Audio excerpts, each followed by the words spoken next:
এরপরে আল্লাহ বলেন ইয়া আইয়াতুহান নাফসুল মুতমাইন্না। এখানে এটার অর্থ কি, মানে আমি বুঝাই না আপনার করে বুঝতে সুবিধা হবে। আমি ছোটবেলায় আমার আব্বা প্রচণ্ড রাগী ছিল, আমার আব্বা ভীষণ রাগী ছিল। প্রাইমারি স্কুলের মাস্টার ছিলেন, মসজিদের ইমাম ছিলেন, বছর এক মসজিদে ইমামতি করছে আব্বা, প্রাইমারি স্কুলে মাস্টারি। আব্বার খুব রাগ ছিল ছোটবেলায়, আমগরে খুব শাসন করতো আব্বা সব ভাইরে। বাবার কঠোর শাসনের কারণে আলহামদুলিল্লাহ আল্লাহর দয়া আমরা 5 ভাই আলেম হয়েছি। এটা পিছনে বাবার কঠোর শাসন ছিল। যাই হোক, তো আব্বা মাঝে মধ্যে ছোট লাঠি নিত। আমার ভাইদের আমার বড় কোনো ভাইরে যদি মারার জন্য ধরতো, লাঠি লইছে মনে করেন মারব কোনো কারণে, তা আমার মনে আছে আমি বা আমরা কাইন্দে দিতাম, ভ্যা করে কাইন্দে দিতাম। তা আব্বা তখন কইতো আরে না না তোরে তো আব্বা মারছি না, তুই আব্বার কাছে তোরে তো কিছু বলে না। আমারে তো ধরে নাই অন, কিন্তু ধরবার আগে আমি নাই, ডরে আর কি, কাঁদতাম, কাইন্দে দিতাম আর চিৎকার করতাম। তা আব্বাই বলতো না না আব্বা তোরে মারবো না, তুই আব্বুর কাছে আয়।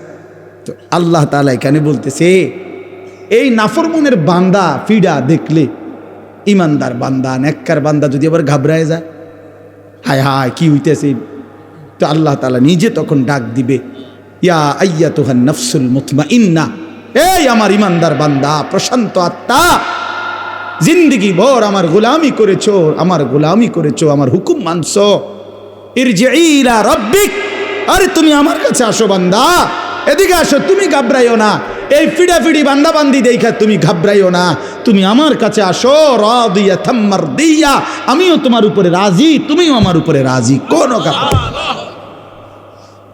ওই ফিডা চলুক, তুমি মারতো না, তুমি আইলাও আমার কাছে, তুমি আমার, আমি তোমার, हम यहां से तुम वहां से, दोनों जानिब से इशारा हो। রাদিয়াতাম মারদিয়া, বান্দা বলে আল্লাহ আমি আপনাকে ভালোবাসি, আল্লাহ বলে বান্দা আমিও তোকে ভালোবাসি, বান্দা বলে আমি আল্লাহ আপনার উপরে রাজি, আল্লাহ বলে বান্দা আমিও তোমার উপরে রাজি, हम यहाँ से तुम वहाँ से, दोनों जानिब से इशारा हुआ, আমি এখান থেকে তিনি ওইখান থেকে, দুই দিক থেকেই ইশারা হইছে যে দুইজন দুইজনকে ভালোবাসে। সুবহানাল্লাহ, আলহামদুলিল্লাহ। তো আল্লাহ তাআলা বলেন ঘাবড়াইও না বান্দা, তুমি ঘাবড়াইও, ওই সুফিটা দেখে তুমি ঘাবড়াইও না, তুমি আসো আমার কাছে, তুমি আমার, আমি তোমার। ফাদখুলি ফি ইবাদি ওয়াদখুলি জান্নাতি, এখানে আমার নেককার আরো বান্দা আছে, তুমি তাদের সাথে আইসা বসো আর একসাথে আমার জান্নাতে ঢোকো। এই কথাটা শেষ শোনেন, ওয়াদখুল, তো শোনোনি তুমি, ওয়াদখুলি জান্নাতে, ওই আমার ছাত্র, এই জন্য বারবার এর দিকে তাকাই দেন, অনেক মহব্বতের ছাত্র। তো ওয়াদখুলি জান্নাতি অর্থ হইল, একটা মজার কথা শুনেন, আমার একজন ঘনিষ্ঠ মানুষ গতকালকে, তো আমি মাহফিলে যাব, তো ওনারে ফোন দিছি, ভাই আপনি কই? হুজুর আমি তো মাহফিলে যাবো আপনার।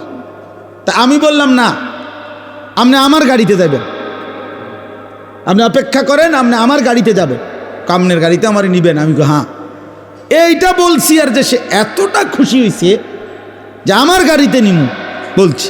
তো এই তাফসিরের মধ্যে লিখছে ইমানদার নেককার বান্দারা সারাটা জীবন যারা আল্লাহর গোলামি বন্দিগি হুকুম মানছে, আজকে যখন হাসরের ময়দানে আল্লাহ নিজে বলবে ওয়াদখুলি জান্নাতি, আমার জান্নাতে ঢোকো, আল্লাহর কসম ইমানদার বান্দা বলবে মাওলা আমি সব পাইয়া গেছি, আমার, আল্লাহ তো বলবে আমার জান্নাতে ঢোকো, জান্নাতি, আমার জান্নাতে ঢোকো। এটা বলতে দেরি বান্দা বলবে মাওলা আর লাগবে না, আমি পাইছি সব, আমি সব পাইছি, আমি সব পেয়েছি, আপনার জান্নাতে আমাকে ঢুকতে দিবেন, এর চাইতে বড় পাওয়া আমার কি?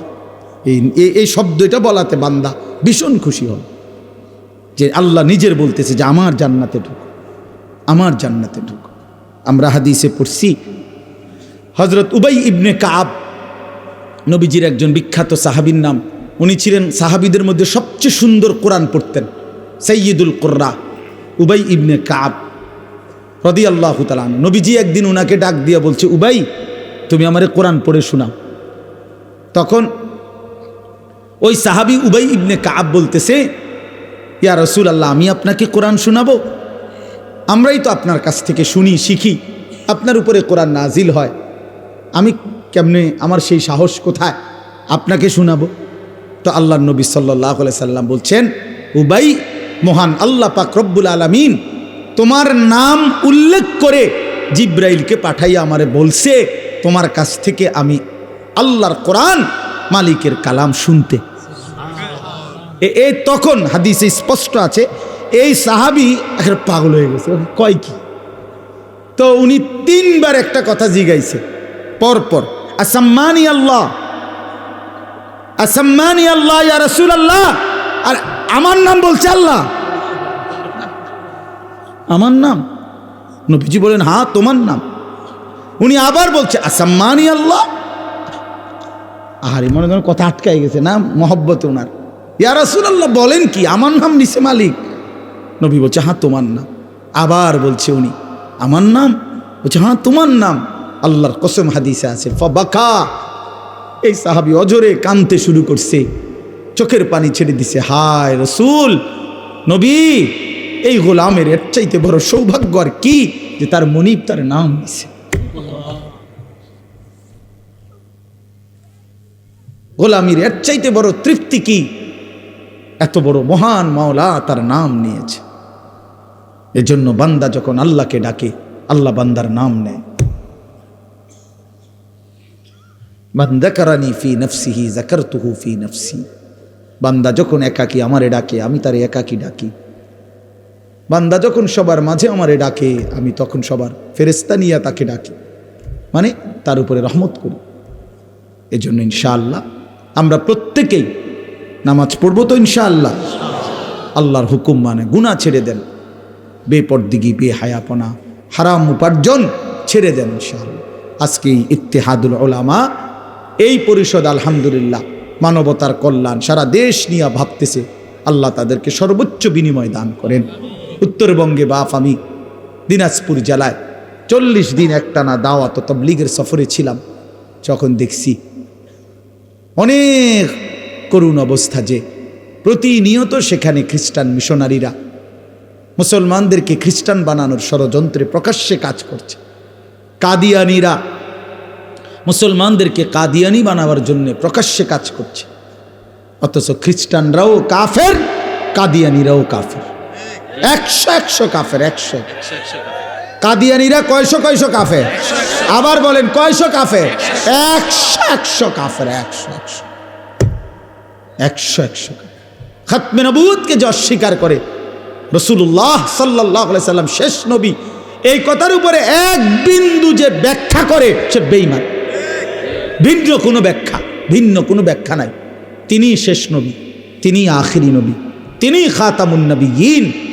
বলেন আলহামদুলিল্লাহ। এই মিশনারিরা কাদিয়ানিরা এই সামান্য একটু প্রলোভনে ঈমান নষ্ট করে দিচ্ছে। এই জন্য আলহামদুলিল্লাহ তাদের জন্য যদি আপনারা কাজ করেন, এরপরে সারা দেশের বঞ্চিত মানবতার জন্য কাজ করেন, নিজেদের ইসলাহের জন্য, আলহামদুলিল্লাহ ওনারা ইউনিয়নে ইসলাহি মাহফিল করে বারবার 3 মাসে 2 মাসে। আমিও তো অনেকগুলোতে গেছি আলহামদুলিল্লাহ। আমি ইনশাআল্লাহ আমি এখনও স্বীকার করি যে আমি ওনাদের সদস্য। ইনশাআল্লাহ আল্লাহ তাআলা যেন আমাদের এই নবীনগর, দক্ষিণ মুরাদনগর, উত্তর ইত্তেহাদুল উলামা পরিষদ আল্লাহ যেন কায়েম করে দেয়। আজকে মাহবুব ভাই, আলাউদ্দিন ভাই ওনারা বললেন অনেকেই এই প্যান্ডেল সহ মাহফিল সব কিছুতে সহযোগিতা করছেন। যারাই সহযোগিতা করছেন আল্লাহ আপনাদেরকে উত্তম বিনিময় দান করেন। অনেক যুবক ভাই বলতেছেন যে যুবকরা খুব উৎসাহের সাথে খেদমত করছে, সহযোগিতা করছে। আমিও দিল থেকে দোয়া করি আল্লাহ তাআলা প্রতিটা নওজোয়ানকে হিম্মত দান করেন। এই জন্য যুবক ভাই তোমরা ইনশাআল্লাহ কল্যাণের কাজে আগায় আসো, নেকের কাজে আগায় আসো। আগামীর পতাকা কালেমার তোমাদের হাতে উঠবে ইনশাআল্লাহ। সম্ভাবনাময়ী, অসীম সম্ভাবনা। আমরা হতাশ না, খুব ভালো অবস্থা। সারা দেশে মুসলিম যুবকরা ব্যাপকভাবে এখন মাহফিলে বয়ান শুনে, এটা ভালো লক্ষণ। ইনশাআল্লাহ দেখবেন বদলায় যাবে ইনশাআল্লাহ। গুনাতে তৃপ্তি নাই, ফুলাইন মোবাইল টিপতে টিপতে মোবাইলের কোডই শেষ, ওনার ভাল লাগে না। আমি তো কত ছেলে দেখছি কয় যে হুজুর আর ভাল লাগে না, গুনার মধ্যে সুখ নেই। এজন্য ইনশাআল্লাহ এই মাহফিলটা আমরা চেষ্টা করব সামনের দিনও যেন সুন্দরভাবে আরো বর্ণাঢ্য আয়োজনে ব্যবস্থা হয়, ঠিক আছে না ইনশাআল্লাহ। আল্লাহ তাআলা এই মাহফিল কবুল করেন। এখানে অনেক মুরব্বীরা আছেন, শ্রদ্ধাভাজন ব্যক্তিরা আছেন, আল্লাহ তাআলা সবাইকে উত্তম বিনিময় দান করেন। পরম শ্রদ্ধেয় জনাব আব্দুল হক পীর সাহেব, আল্লাহ তাআলা তাকে হায়াতে তৈয়বা আফিয়া দান করেন। ইত্তেহাদুল উলামা পরিষদের সমস্ত সদস্য, শুভানুধ্যায়ী, হিতাকাঙ্ক্ষী, আল্লাহ সবাইকে কবুল করেন, মঞ্জুর করেন, আমিন।